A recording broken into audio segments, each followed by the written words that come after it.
तो hi guys, welcome back to my YouTube channel CA learners. तो आज की वीडियो इस बारे में है कि आखिर पेपर को प्रेजेंट कैसे करा जाए।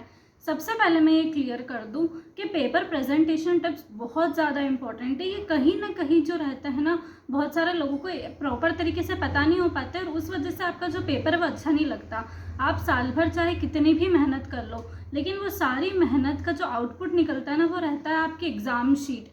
जो एग्ज़ाम शीट आप प्रेजेंट करते हो, जो लिखते हो, सामने वाला जो एग्जामिनर है सिर्फ उसको वो चीज़ दिख रही है। अगर वो चीज़ आपने अच्छे से नहीं लिखी तो फिर आपने साल भर में चाहे कितनी मेहनत करी हो, उससे कोई फ़र्क नहीं पड़ता। लेकिन अगर आपने साल भर में थोड़ी कम मेहनत करी हो और पेपर को प्रेजेंट बहुत अच्छी तरीके से कराओ, ऐसा कराओ मतलब आपको जो आता है ना वो सब कुछ लिखा हो उसके अंदर। लेकिन ऐसा नहीं हो कि यार 2-2 पेज भर के लिखा है। सब कुछ लिखना है, अच्छी तरीके से लिखना है और ऐसा करना है कि यार बिल्कुल भी प्रेजेंटेशन वाइज इतना प्रॉपर लगे वो और इतना ज़्यादा इफेक्टिव हो कि एग्जामिनर इम्प्रेस हो जाए और हमारी एक आइडियल प्रेजेंटेशन शीट वो जो है वो सिलेक्ट कर ले। क्या प्रेजेंटेशन हो तो इनके जैसा। तो ऐसा हम क्या करें आखिर कि मतलब अच्छा कर सकें। इससे देखो, मैं आपको बताती हूँ कि मैंने जो है ना बहुत कम प्रिपेयर करा था एग्ज़ाम के लिए। मैं ऑलरेडी अपनी प्रीवियस वीडियोस में बता चुकी हूँ कि मैंने बहुत ही ज़्यादा कम प्रिपेयर करा था, लेकिन उसके बाद भी मैंने अपने दोनों ग्रुप्स जो है वो फर्स्ट अटैम्प्ट में क्लियर करा है। तो क्या इसका रीज़न कोई लक है? नहीं गाइस, इसका एकमात्र रीज़न है कि पेपर का प्रेजेंटेशन का तरीका। एग्ज़ाम में ऑलमोस्ट सभी लोग एक ही चीज़ जो है वो याद करके जाने वाले हैं, लेकिन वहाँ पर सबसे अच्छी तरीके से जो उसको लिखेगा ना, नंबर सिर्फ उसको मिलेंगे, बाकियों के नंबर कट कट के मिलेंगे। तो आप क्या चाहते हो उस पर डिपेंड करता है। आखिरी तक ये वीडियो देखना, आपकी बेहतर प्रेजेंटेशन स्किल्स जो है वो डेफिनेटली हो जाएगी और आपको ज़्यादा नंबर मिलने में ये हेल्प करेंगे। सबसे फर्स्ट टिप हमारी रहती है कि सेक्शंस। बहुत सारे लोगों को कन्फ्यूजन्स रहता है कि इतने सारे सेक्शंस है, सब सेक्शंस है, क्लॉसेस वगैरह है, तो क्या हम ये सब याद करें। देखो, अगर एक सब्जेक्ट का होता ना तो हम कर भी लेते, एक चैप्टर होता तो कर लेते, कुछ भी होता तो हम कर लेते। लेकिन थ्योरी सब्जेक्ट्स में ऑलमोस्ट सारे ही सब्जेक्ट्स में इतने सारे क्लॉसेस वगैरह है, सेक्शंस है। डीटी में भी है, आईडीटी में भी है, जाने किस किस में, ऑडिट वगैरह में, एसएस वगैरह। कई सबसे पहली बात, कंपलसरी जैसा कुछ भी नहीं होता है और सेक्शंस तो बिल्कुल भी कंपलसरी नहीं है याद करना। अगर आपने याद कर लिए हैं तो बहुत ही अच्छी बात है, आप वहाँ पर एज इट इज़ लिख कर आना। वो सेक्शंस आपको आपके प्रेजेंटेशन में लाइक एक एक्स्ट्रा नंबर मिल सकते हैं, मतलब एक अच्छा इंप्रेशन पड़ सकता है। लेकिन आपके सेक्शन नहीं लिखने की वजह से कभी भी जो एग्जामिनर है वो आपके नंबर नहीं काटेगा। क्योंकि गाइज होता क्या है, देखो 100 पेपर रहते हैं ना, उसमें 95% पेपर्स में एक सेक्शंस नहीं लिखते लोग। तो अगर वो 95 बच्चों के जो नंबर है ना वो नहीं कटते हैं वहाँ पे। लेकिन ऐसे 5 पेपर होते हैं जिसमें लोग सेक्शंस लिखते हैं, सब सेक्शंस वगैरह प्रॉपरली कोड किए जाते हैं। उसमें से भी 3 पेपर्स जो रहते हैं ना वो बिल्कुल गलत सेक्शंस लिखे हुए रहते हैं, तो उनके तो एक्स्ट्रा नंबर कटते हैं। और सिर्फ दो पेपर्स जिसमें सेक्शंस लिखे हुए रहते हैं उनका एक अच्छा इंप्रेशन पड़ता है और उस एग्जामिनर जो है उस पॉइंट ऑफ व्यू से उसका पेपर आगे चेक करता है। पर अभी इतना टाइम बाकी कि अभी हम सेक्शंस लर्न बिल्कुल भी करने में अपना टाइम वेस्ट नहीं कर सकते हैं। तो एक ही बात है, सेक्शंस अगर अभी तक लर्न नहीं करे हैं तो लिखने की बिल्कुल, याद करने की बिल्कुल ज़रूरत नहीं है। और अगर कंफर्म नहीं हो, 99% श्योर और 1% भी अगर कंफर्म नहीं हो तो मत लिखना। नहीं लिखने से बहुत गलत इम्पैक्ट होगा। अगर आते हैं तो लिखना, नहीं आते हैं तो अभी ना लर्न करने की ज़रूरत है और ना वहाँ पर लिखने की ज़रूरत है। आपके नंबर बिल्कुल भी नहीं काटे जाएंगे। सेकेंड टिप की वजह आते हैं हम, और जो प्रैक्टिकल सब्जेक्ट्स होते हैं ना उसमें आप रिविजन्स कर रहे हो तो कैसे कर रहे हो, मतलब एक बार वो ज़रा मेरे को कमेंट्स में बता देना। जैसे भी आप कर रहे हो मैं आपको बताती हूँ कि सही तरीका क्या होता है करने का। सही तरीका होता है कि रिटन प्रैक्टिस करके प्रैक्टिकल हमेशा, भले ही चौथी बार आप रिविजन्स कर रहे हो लेकिन प्रैक्टिकल सब्जेक्ट्स का हमेशा रिटन प्रैक्टिस ही होनी चाहिए। उससे क्या होगा, क्या फिर बहुत सारे लोग बोलते हैं कि हमारी स्पीड इंप्रूव नहीं होती है।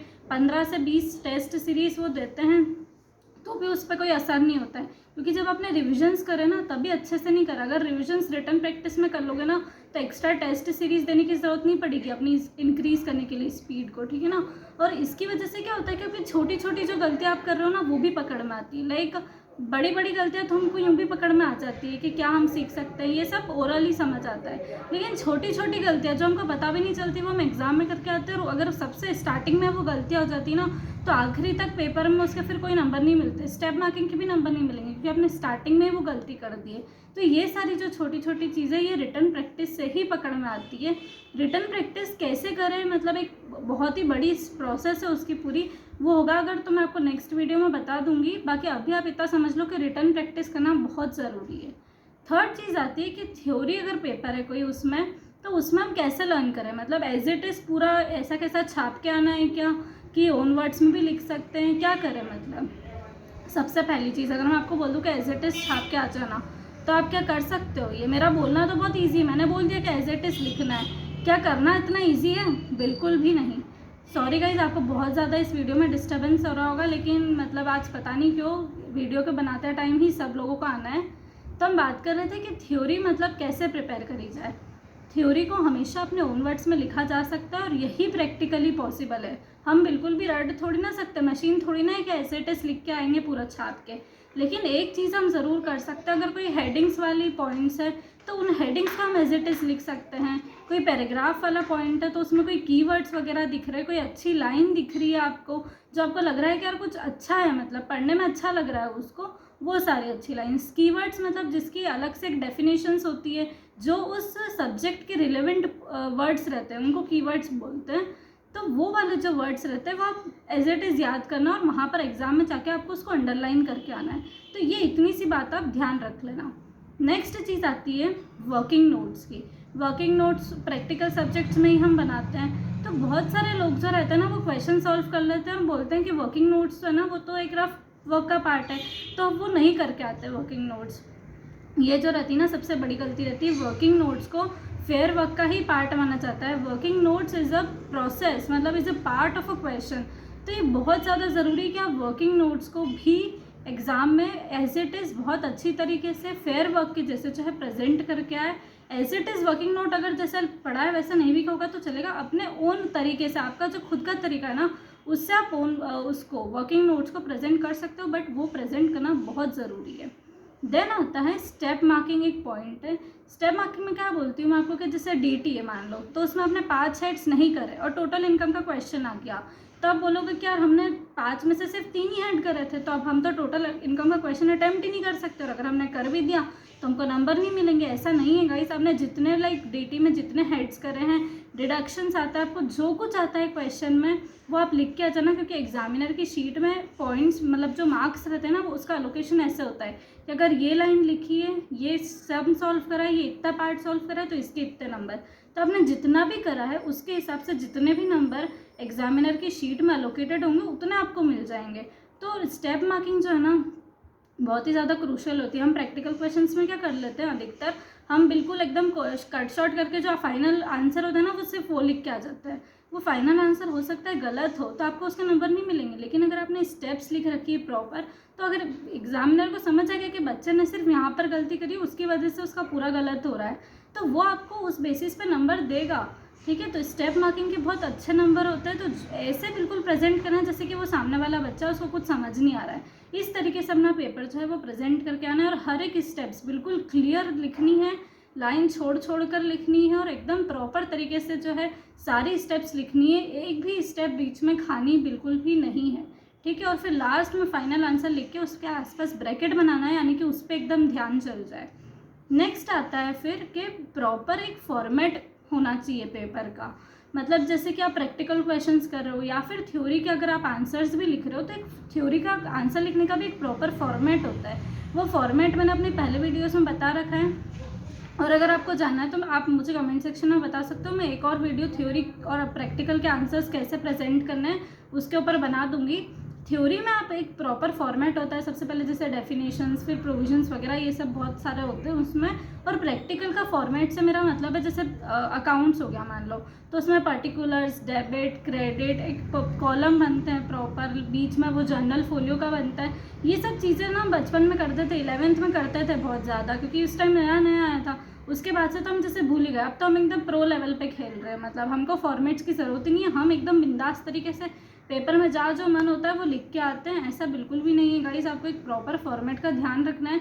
फॉर्मेट जो है ना आपके प्रेजेंटेशन में एक बहुत अच्छा एड ऑन रहता है, और एक बहुत अच्छी तरीके से जो चीज़ों को दिखना चाहिए ना वैसा वो दिखाता है फॉर्मेट्स। तो फॉर्मेट्स का ध्यान आपको तभी रखना होता है जब रिविजन्स कर रहे हो ना आप तभी, क्योंकि एग्जाम के एक दिन पहले ये सब चीज़ें बहुत मुश्किल हो जाती है हैंडल करना। सो अब नेक्स्ट और लास्ट 7th हमारी इफेक्टिव टिप ये रहेगी कि कोई भी जना एग्ज़ाम में एक्सेसिव राइटिंग नहीं करेगा बिल्कुल भी। ये बीकॉम के एग्ज़ाम्स नहीं हैं, ये सीए के एग्ज़ाम से, इसमें आप जितना हो सके ना कट शॉर्ट करके एकदम रिलेवेंट जो मैटर है वो दिखाना, क्योंकि उन लोगों के पास बिल्कुल भी टाइम नहीं है। वो लोग सारी चीज़ें जो आपकी पढ़ना चाहते हैं, आप अगर उसको एकदम ऐसे पैराग्राफ्स वाइज लिख दोगे ना तो वो इंटरेस्टेड नहीं है और वो आपको सीधे सट नंबर जो है काट के दे देंगे। तो आपको जो है अपना मैटर इस हिसाब से रखना है कि आप भी उसको, जैसे आप चेक करते हैं तो आप क्या पूरे पैराग्राफ पढ़ने में इंटरेस्टेड रहते हैं? नहीं ना। आप पॉइंट्स लिखते हैं, आप हेडिंग्स के अंदर चीज़ें लिखते हैं, या पैराग्राफ से तो उसको 2-2 3-3 लाइन में तोड़ तोड़ कर लिखते हैं। तो वैसे ही आपको लिखना है। और 4 नंबर का क्वेश्चन में 7-8 पेज बिल्कुल भी भरने की ज़रूरत नहीं है। ये कोई बीकॉम का पेपर बिल्कुल भी नहीं है। अगर 4 नंबर का जैसे कोई क्वेश्चन है तो ज़्यादा से ज़्यादा आप 1.5 से 2 पेज लिखिए, या फिर अगर उन्होंने वर्ड लिमिट स्पेसिफाई कर रखी है तो आपको एक काउंट होना चाहिए कि मेरी एक लाइन में कितने वर्ड्स आते हैं। ऑलमोस्ट हर लाइक एक एवरेज हम बिठाएं तो 5 वर्ड्स जो है, 5 से 6 वर्ड्स हर बंदा जो है अपनी लाइन में, एक लाइन में लिखता है। तो उस हिसाब से पूरे पेज में अगर मान लो कि 30 लाइन हो रही है तो फिर 150 वर्ड्स होगा। और मान लो अगर 25 है तो उस हिसाब से आप एक एवरेज लेकर स्टार्टिंग में ही हमेशा हर पेपर में आपको उस एवरेज के हिसाब से ही लिखना है। ऐसा नहीं कि बहुत ज़्यादा लिख रहे हो, बहुत ज़्यादा कम भी नहीं लिखना है। जितना रिलेवेंट है ना उतना आपको लिख के एटलीस्ट आना है। पर बहुत ज़्यादा वर्ड लिमिट को क्रॉस मत करना। अपने आंसर्स को एकदम क्रिस्प रखना और बहुत अच्छी तरह से उसको प्रेजेंट करना।